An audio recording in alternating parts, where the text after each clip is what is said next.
मैं नितेश जैन। सामान्य प्रबंधन में नियोजन का मेरा ये दूसरा वीडियो है। इससे पहले मैंने प्रकृति के आधार पर नियोजन के 5 प्रकार तक पढ़ाया था।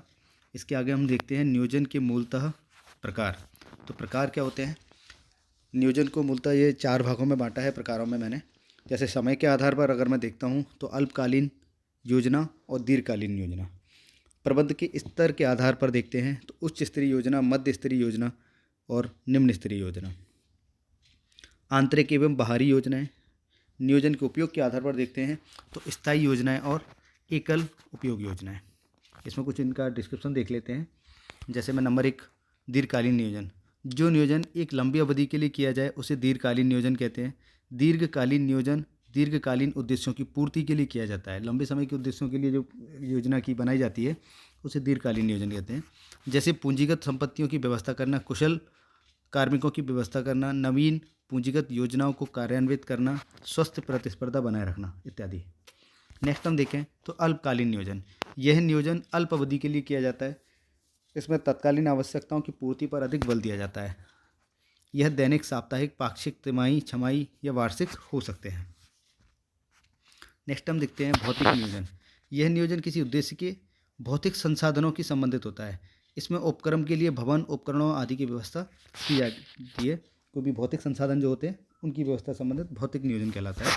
नेक्स्ट हम देखते हैं क्रियात्मक नियोजन। यह नियोजन संगठन की क्रियाओं से संबंधित होता है। यह किसी समस्या के एक पहलू के एक विशिष्ट कार्य से संबंधित हो सकता है। यह समस्या उत्पादन, विज्ञापन, विक्रय, बिल आदि किसी से भी संबंधित हो सकता है। नेक्स्ट हम देखते हैं स्तरीय नियोजन। यह नियोजन ऐसे सभी संगठनों में पाया जाता है जहां कुशल प्रबंधन हेतु प्रबंध को कई स्तरों में विभाजित कर दिया गया। यह उच्च स्तरीय, मध्य स्तरीय और निम्न स्तरीय हो सकते हैं। नेक्स्ट हम देखते हैं उद्देश्य आधारित नियोजन। इस नियोजन में विभिन्न उद्देश्यों की पूर्ति हेतु नियोजन किया जाता है।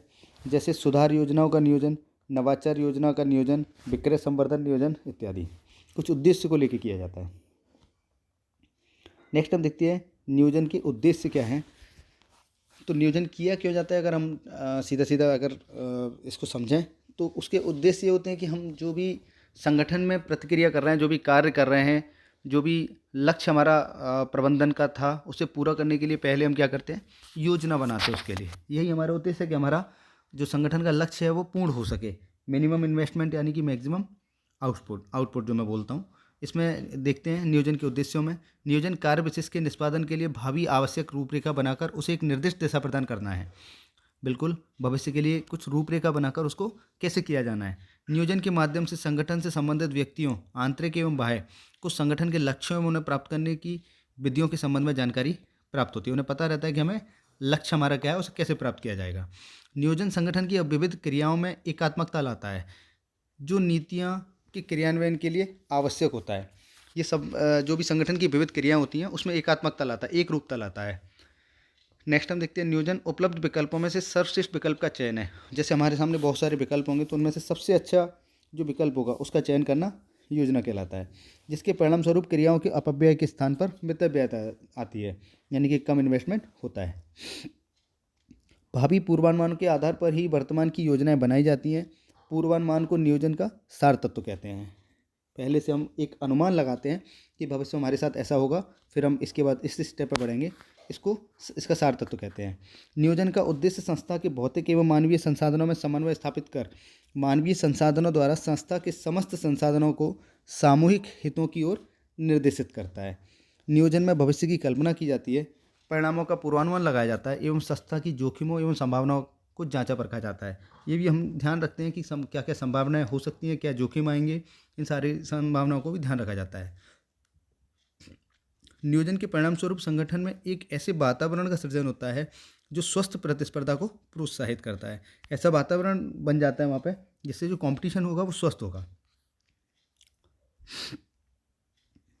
नेक्स्ट हम देखते हैं नियोजन में योजनानुसार कार्य को पूरा किया जाता है, जिससे संगठन के लक्ष्यों को प्राप्ति अपेक्षाकृत सरल हो जाती है। पहले से योजना ऐसी बनाई जाती है कि प्रतिदिन हम इतना काम करेंगे और इस स्टेज पे जाके हम ये करेंगे, तो पहले से हमें पता होता है कि हमारे लक्ष्य की प्राप्ति कैसे होगी, तो वो आसान लगता है।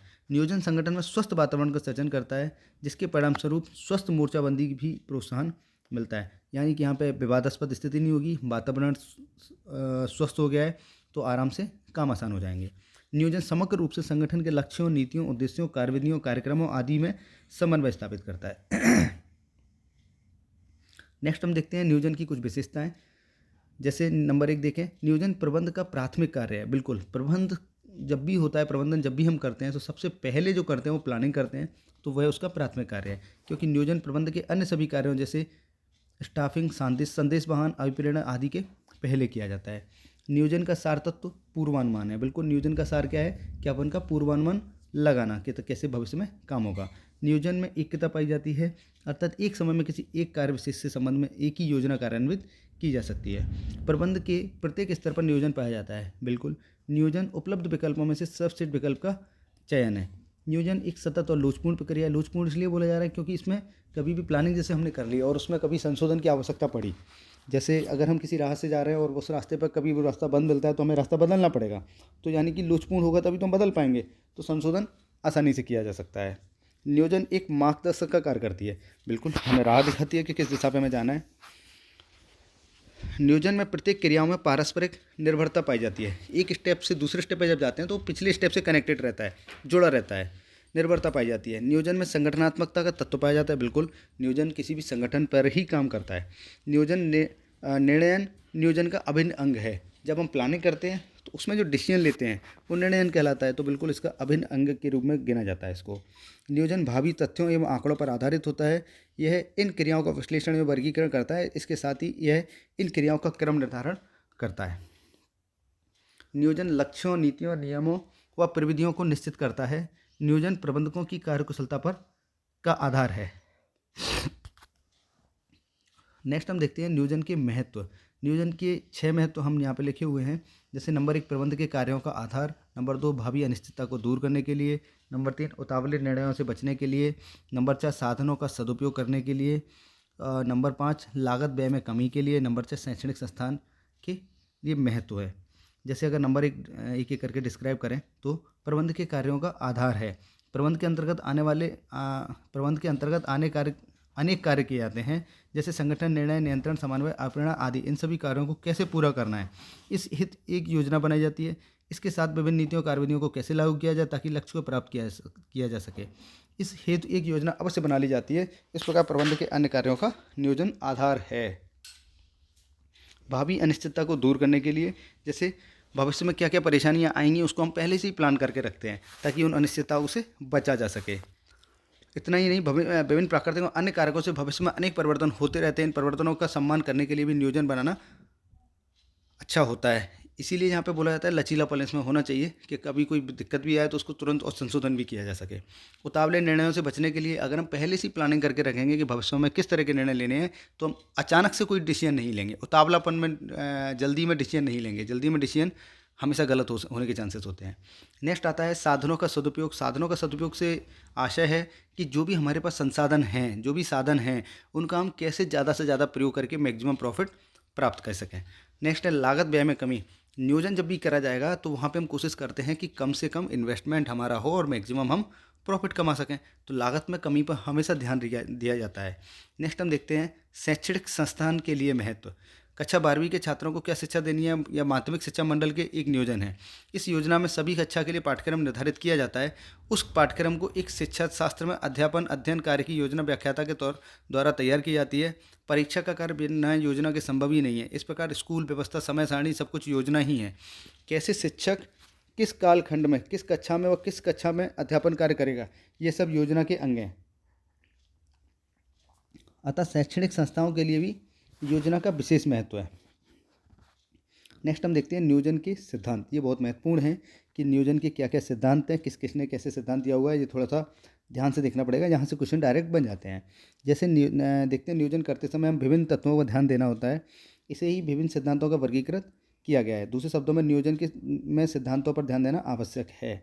नंबर 1 अगर हम देखें तो प्राथमिकता का सिद्धांत। यह सिद्धांत इस मान्यता पर आधारित है कि नियोजन करते समय प्राथमिकताओं का निर्धारण किया जाता है, उसी के अनुसार नियोजन करना चाहिए। हमें ये पता होना चाहिए कि हमें प्राथमिकता हमारी क्या है, सबसे पहले कौन सा काम किया जाना है, तब ये उसके अनुसार हम प्लानिंग कर पाएंगे। नेक्स्ट आता है लोच का सिद्धांत। लोच का सिद्धांत यानी कि लचीलापन हो उसमें, तभी उसमें संशोधन करे जा सकेंगे, तभी नियोजन हमारा सफल होगा, प्रबंधन हमारा सफल होगा।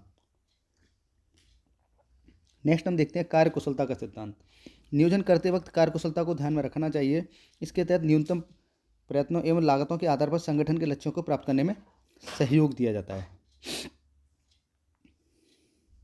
नेक्स्ट हम देखते हैं व्यापकता का सिद्धांत। नियोजन में व्यापकता होनी चाहिए। नियोजन प्रबंधन के सभी स्तरों के अनुकूल होना चाहिए। कभी भी प्रबंधन ऐसा नहीं होना चाहिए, नियोजन प्लानिंग ऐसी नहीं होनी चाहिए कि किसी एक ही स्तर पर काम करे, सभी स्तरों के लिए सफल हो। नेक्स्ट हम देखते हैं समय का सिद्धांत। नियोजन करते समय समय का विशेष ध्यान दिया जाता है, जिससे सभी कार्यक्रम निर्धारित समय में पूरे किया जा सकें एवं निर्धारित लक्ष्यों को प्राप्त किया जा सके। समय का ध्यान बिल्कुल रखना पड़ेगा, तभी तो प्लानिंग सफल है। नेक्स्ट हम देखते हैं विकल्पों का सिद्धांत। विकल्पों के सिद्धांत के अंदर श्रेष्ठतम विकल्प का चयन करते हैं ताकि आसानी से वहां तक पहुंच सकें, लक्ष्य को प्राप्त कर सकें। नेक्स्ट देखते हैं सहयोग का सिद्धांत। नियोजन हेतु संगठन में कार्यरत सभी कार्मिकों का सहयोग अपेक्षित होता है। जितने भी लोग काम कर रहे हैं वो सभी सहयोग की भावना सबके अंदर होनी चाहिए। नेक्स्ट हम देखते हैं नीति का सिद्धांत।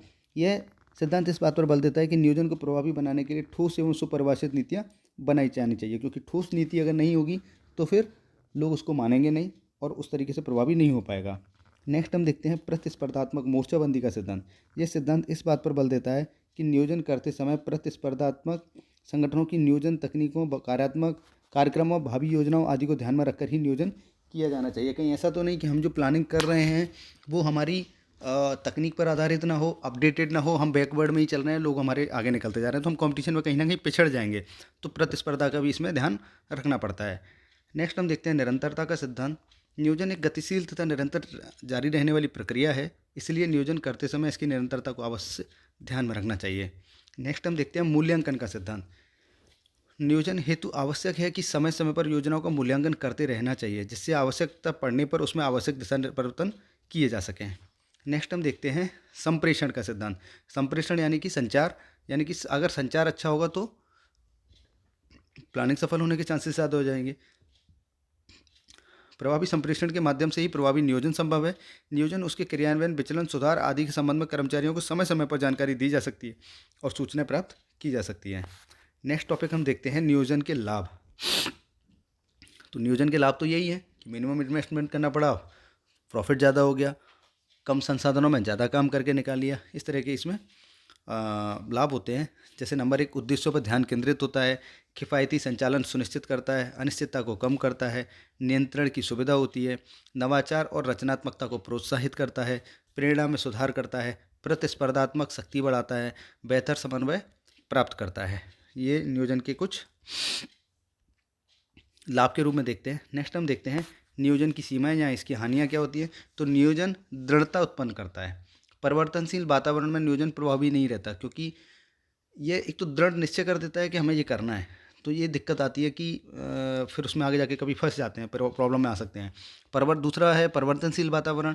जैसे अगर कोई चेंजेस आ जाते हैं तो उस टाइम पर नियोजन प्रभावी नहीं रह पाता, फिर उसको संशोधन करना पड़ता है।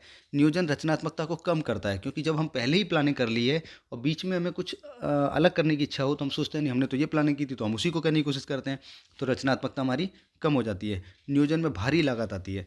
भारी लागत का यहाँ तात्पर्य ऐसे है कि हम नियोजन में अलग से जब प्लानिंग करते हैं किसी चीज़ के लिए तो अलग से पैसा खर्च करते हैं, तो उसमें लागत इस तरह से आती है। हालांकि एक अपने आप को ही ये कॉन्फ्लिक्ट करता है कि नियोजन करा ही इसीलिए जा रहा है ताकि लागत कम की जा सके, है ना। नेक्स्ट हम देखते हैं नियोजन समय नष्ट करने वाली प्रक्रिया है, क्योंकि प्लानिंग की है तो प्लानिंग में फिर प्लानिंग के आधार पर चलेंगे तो वहाँ पे हमारा समय नष्ट होगा। लेकिन दूसरा पॉइंट अगर देखें तो समय नष्ट हो भी रहा है तो लेकिन सफलता के चांसेस हमारे बढ़ जाते हैं, तो इसलिए ये अच्छा है।